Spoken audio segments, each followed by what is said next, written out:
Hi, my name is William, and this is Vintage Australia. Today, I want to take you back to a time when a family of 5 could eat for a week on what you would now spend on a single round of drinks. I have been obsessed with this topic since I was a kid, sitting at my nan's kitchen table, listening to her talk about what things used to cost. I never got tired of it. What I am about to share with you is going to make you angry, nostalgic, and maybe just a little bit heartbroken, all at the same time. Number 1. A loaf of bread, 1 shilling and sixpence. This is where I always start because bread is the most honest measure of an economy. It's what every family needed, every single day, no exceptions. 1 shilling and sixpence. That's roughly 15 cents in decimal money. You'd walk into the bakery on a weekday morning, and the smell alone was enough to make you forget whatever was troubling you. Fresh bread, warm from the oven, wrapped in paper. Not plastic, not a sealed bag with a use-by date stamped on the side. Paper. And it cost 15 cents. I actually called my mum after going deep on this one because I knew she'd grown up in exactly this world. She said that they had bread at every meal, William. Every single meal. Toast for breakfast, sandwiches for lunch, a slice with butter at dinner. We never thought about it. It was just there. That hit me harder than I expected. Because today, feeding a family that way, bread at every meal, every day, requires actual budgeting. Back then, it was just life. Plain white bread, soft, simple, and cheap enough that no family went without. The world's changed, hasn't it? Number 2. A pint of milk, 7 pence, about 6 cents, and it came to your door. I find this one almost impossible to explain to people who didn't live it, and honestly, I think it's one of the most underrated parts of the whole story. You didn't go to the milk came to you. Before sunrise, before the kids were up, before your first cup of tea, the milkman had already been. Glass bottles, silver foil caps, left on the front step like clockwork. And here is the detail that gets me every time. There would be a thick layer of cream sitting right at the top. Not homogenized, not skimmed, just whole milk the way it came from the dairy, with the cream floating up where nature put it. You would fight your siblings for that bit. 7 pence, 6 cents for fresh, local, delivered milk with cream on top. Now you are paying close to $2 a litre at the servo for something that has been processed, pasteurized, homogenized, and sealed in plastic that will take 500 years to break down. I am not saying progress is bad. I'm just saying something got lost along the way. Number 3, a dozen eggs, 2 shillings, 2 shillings, 20 cents for a dozen eggs. Now here is a fact, I will be honest. When I first came across it, I was convinced it could not possibly be right. I had to go verify it myself twice, because 20 cents for 12 eggs sounds like a typo. But that was the reality. You would buy them from the corner store, or sometimes straight from a neighbor who kept chooks in the backyard. They would come in a cardboard carton, sometimes with a bit of straw still stuck to the shell, and you did not ask questions about free-range certification or omega-3 enrichment. They were just eggs, scrambled for breakfast, fried with your snags on Saturday, boiled and packed into school lunches. Today, a dozen eggs can cost you $6 or $7, sometimes more if you want them ethically sourced. I am not against ethical sourcing, for the record. I am just pointing out that in 1965, ethics did not come with a separate price tag. Number 4, fish and chips, 1 shilling and sixpence. Oh, this one. This is the one that makes me go quiet for a second because it is not just about the price. It is about the ritual. Friday night, the end of the working week. Your dad would stop at the local chippy on the way home and you would hear him at the door before you saw him because you could smell it. Hot chips, battered flake, salt and vinegar, all wrapped up in newspaper. And I mean actually wrapped in newspaper, because that is what they did. The ink did not hurt you, or if it did, nobody knew, and everyone survived. 1 shilling and sixpence, 15 cents, for a meal, wrapped in yesterday's news. I have been sitting on this detail for a while, because every time I bring it up, people get this look on their face. Like they are half remembering something, a smell, a feeling, a Friday evening that has not existed in 40 years. That is what this stuff does to people, and I love it. Number 5. A movie ticket, 3 shillings and sixpence, 35 cents, for a full afternoon at the pictures, and not just the film. You have to understand what going to the pictures actually meant in the 1960s, because it wasn't what it is today.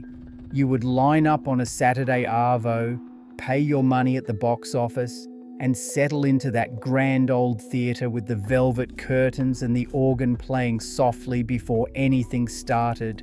Then you would get the newsreel, actual news projected on screen, because there was no 24-hour news cycle at home. Then the cartoons, then the main feature, sometimes 2 features. Kids would go in groups, unsupervised, for the whole afternoon. Nobody worried, nobody texted to check in. You just went. 35 cents and you were gone for hours. Today, a cinema ticket costs upward of $20. More if you want one of those fancy recliner seats with a waiter who brings you a glass of wine. Which is lovely, don't get me wrong. But accessible? Not exactly. In the 1960s, the pictures were for everyone. Every kid in the suburb, every family, no exceptions. Number 6. A haircut at the barber. 2 shillings and sixpence, 25 cents, no appointment, walk straight in. The local barber was a specific kind of place. You knew it by the smell before you even opened the door, that combination of talcum powder, hair oil, and something vaguely medicinal that I have never been able to identify. You would sit in the chair, the bloke would wrap the cape around you, and for the next 15 minutes you would talk about footy, the weather, whether Collingwood had any chance this season. The answer was usually no, but you would discuss it anyway. 2 shillings and sixpence, every few weeks. Short back and sides, done, out the door. I went down such a deep rabbit hole on barbershop culture in Australia that my wife had to physically take my laptop away from me at midnight. I am not exaggerating. There is something genuinely fascinating about what the corner barber represented, not just grooming, but community. A place where men talked, properly talked, about things that mattered and things that did not. Now, a haircut costs $30, $40, $50, and half the time you book it online 2 weeks in advance. Number 7. A newspaper, sixpence, 5 cents, for everything that happened in the world yesterday. Every morning you would grab the paper from the newsstand or have it delivered, and you would sit at the kitchen table with your cup of tea and read it. Not skim it, read it. Because that was your one window into what was going on. No phone buzzing with notifications, no cable news playing in the background, just ink on paper and a cup of tea and the quiet of the morning. Sixpence, 5 cents. There is something about this that I cannot quite put into words, which almost never happens to me, because it is not just that the newspaper was cheap. It is that the act of sitting down and reading it, deliberately, unhurried as a ritual, was worth something no price tag ever captured. Number 8. A beer at the pub. 1 shilling, 10 cents. Now here is the thing about the pub in the 1960s in Australia that most people do not fully appreciate. It was not a bar. It was a community centre with a beer tap. You would walk in after work, see the same faces you'd been seeing for 20 years, and for 10 cents, you would buy yourself a cold bottle and an hour of belonging. The carpet was sticky, the air was thick with smoke, the lighting was not what you would call atmospheric, but it was yours. You did not need much money to belong. A shilling bought you a place in the room, a seat at the table, and a conversation that might go anywhere. Now a beer at the pub costs $8, $9, $10 or more. Going out is not just Tuesday anymore, it is a financial decision. I personally think this is the most underrated part of the whole story, not the price of the beer. The social reality that the price made possible. When a drink costs 10 cents, nobody gets left out. When it costs $10, some people quietly stop coming. Number 9. A packet of cigarettes, 3 shillings, 30 cents for 20 smokes. Okay, I know, this is the one where someone in the comments is going to say, well, it's a good thing they are expensive now, they'll kill you. And fair enough, that's true. But stay with me for a second, because this entry is less about the cigarettes and more about what they tell us. Everyone smoked. Your dad, your teacher, your doctor. The bloke at the servo who filled your tank and cleaned your windscreen while you sat in the car. Cigarette vending machines stood in pubs, RSL clubs, even corner stores. No age checks, no warning labels. You'd shove in your coins, pull the lever, out came a pack.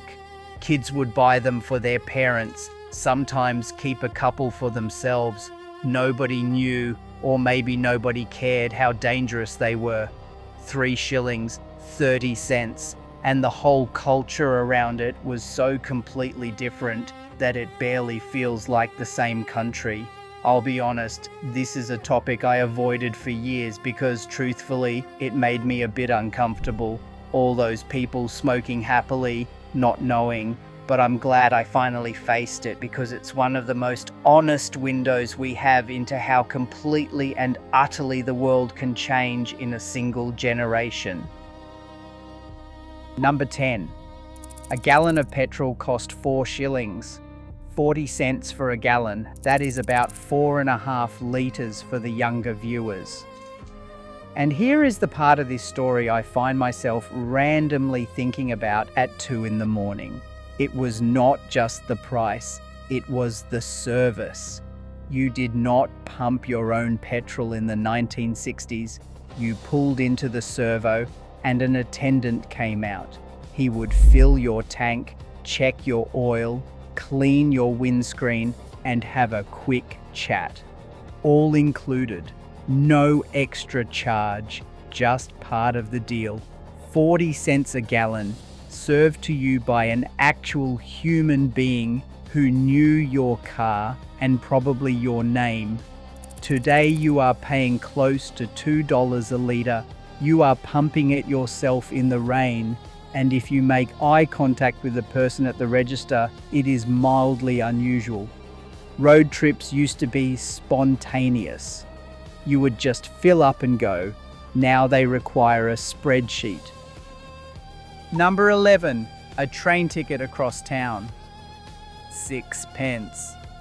This one matters to me personally, because I have spent a lot of time researching what Australia's rail network actually looked like before the cut started.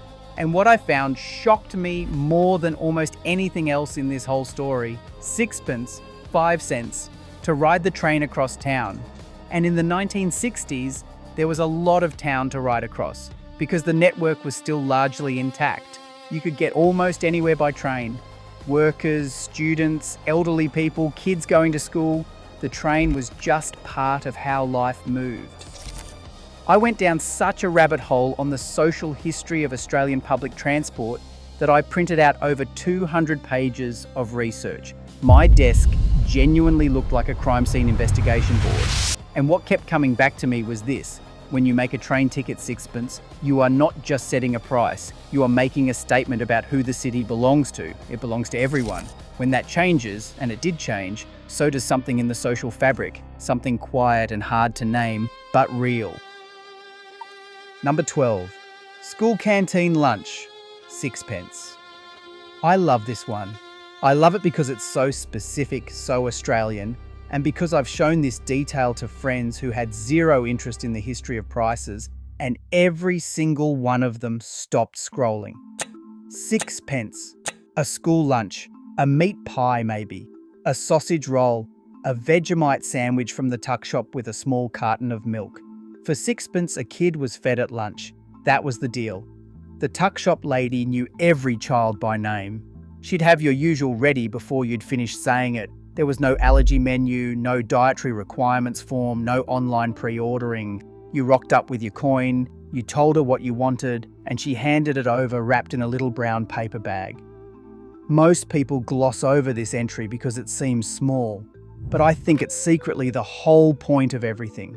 A society that feeds its children for 6 pence at the school gate is a society that has made a very particular set of choices about what matters, and those choices ripple outward in ways we're still feeling today. Number 13. A block of chocolate or a bag of lollies, 3 pence to 6 pence. Right. This is the part of the script where I have to be honest with you. I have a weakness for the history of confectionery. I have been obsessed with this specific corner of Australian social history since I was probably 8 years old, and I make absolutely no apologies for it. 3 pence to 6 pence. That's roughly 3 to 5 cents. For a block of chocolate, or a brown paper bag full of loose lollies that the shopkeeper would scoop from the jar behind the counter. Kids would walk into the corner store with a handful of coins jingling in their pockets, and the jingle of those coins was itself a kind of joy, because it meant possibilities, and they would point to what they wanted. Not grab it off a shelf, point to it. The shopkeeper would scoop it into a bag, weigh it, hand it over, and maybe, if they liked you, throw in one extra. There is something about that image that I cannot let go of. The pointing, the scooping, the extra one. It is such a specific human transaction, and now it is gone, replaced by barcodes, used by dates, and sealed plastic bags. I miss the pointing. Number 14. A brand new Holden, 1,200 pounds. Here's where the numbers start to get genuinely dizzying. That's roughly $2,400 in decimal money. For a brand new Holden, straight from the showroom floor, built right here in Australia, solid and reliable and yours. The average working wage was around £30 a week, so a new car cost you roughly 40 weeks of wages. Save hard for less than a year and you owned a car outright. No loan, no years of repayments. You worked, you saved, you drove it home. This is the kind of thing that once you sit with it, completely changes how you understood everything that came before it. Because it's not just about the car, it's about what the car represented. Independence, mobility, status, a Sunday drive up the coast with the family, the feeling of having made it. And in the 1960s, that feeling was available to ordinary working people. Not just the wealthy, not just the lucky, ordinary blokes who showed up every day and did the work. Today, a new car costs $40,000, $50,000, $60,000 or more. You need a loan, good credit, and years of repayments before it's actually yours. Ownership has become a burden rather than a milestone. I find that genuinely sad, and I think you should too. Number 15, a 3-bedroom house in the suburbs, £5,000. All right, here we go. The one that breaks everything. I've been sitting on how to deliver this particular number for weeks because I wanted to get it right. I wanted to give it the weight it deserves without being melodramatic. But honestly, I'm not sure that's possible, so I'm just going to say it plainly. A 3-bedroom house in the suburbs of Australia in the 1960s cost around £5,000, $10,000 in decimal money. Brick veneer, decent-sized block, a backyard with a hills hoist, maybe a lemon tree, a place to raise a family. The average annual wage for a working man at the time was around £1,500 a year. So a house cost you roughly 3 years' wages. 3 years. You could buy a home on a single income, raise a family, and still have something left over for the occasional Sunday drive in your paid-off Holden. I actually went back and reread that ratio about 4 times before it sank in. 3 times the annual wage. 3. Today, the median house price in Australia is between $700,000 and $800,000 in most capital cities, and well over $1 million in Sydney and Melbourne. That's not 3 times the average wage anymore. That's closer to 10, 15, 20 times.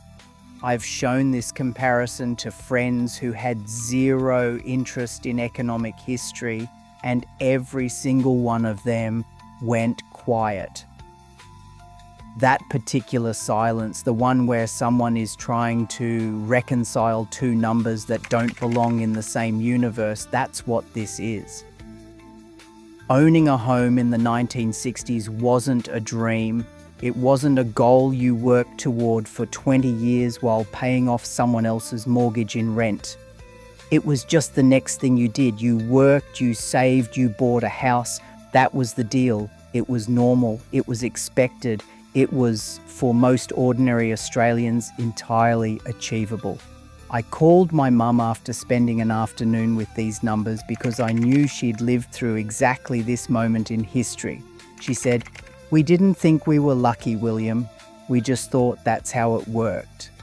Then she was quiet for a second. "I suppose we were lucky.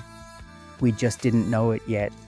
I've never told anyone that story before, but it felt right here." Now, before I wrap this up, I want to be straight with you because I think it's important. Yes, wages were lower. The average working bloke in 1965 was earning around £30 a week, roughly $60 in decimal money. So while things were cheaper, life wasn't effortless. You still had to budget. You still had to plan. A bad week could still hurt. Rationing had only ended a decade earlier, and the habit of making things last, every shilling, every crust of bread, every pair of socks darned until they couldn't be darned anymore, that habit didn't disappear overnight. But here's the thing, and this is the part I think most people miss when they have this conversation. The gap between wages and costs was different, fundamentally, structurally different. A house didn't cost 20 times your annual wage. A car didn't require a decade of repayments. A beer after work didn't require a budget line. The ratio was different. And that ratio, that relationship between what ordinary people earned and what ordinary things cost, that ratio is what determines whether life feels possible or impossible. In the 1960s, for most ordinary Australians, life felt possible.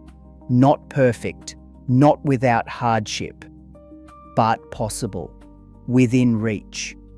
You could see the finish line and believe you'd get there. That's what I find myself thinking about at 2 a.m, if I'm being honest. Not the price of a loaf of bread, not the 6-pence cinema ticket, but that feeling. There was that quiet, unspectacular confidence that if you worked hard and showed up, the life you were working toward would actually be there waiting for you. We have gained so much since the 1960s. Convenience, technology, options, medicine, knowledge. I would not trade a trip to a 1965 hospital for anything, trust me. But somewhere in all that gaining, something shifted, something in the ratio. Ordinary Australians have been feeling that shift in their bones ever since, even when they could not always name what it was. So tell me, which of these prices hit you hardest? Which one made you stop and recalculate everything? Drop it in the comments, mate. This has been Vintage Australia. My name's William, and the price of things has never just been about money.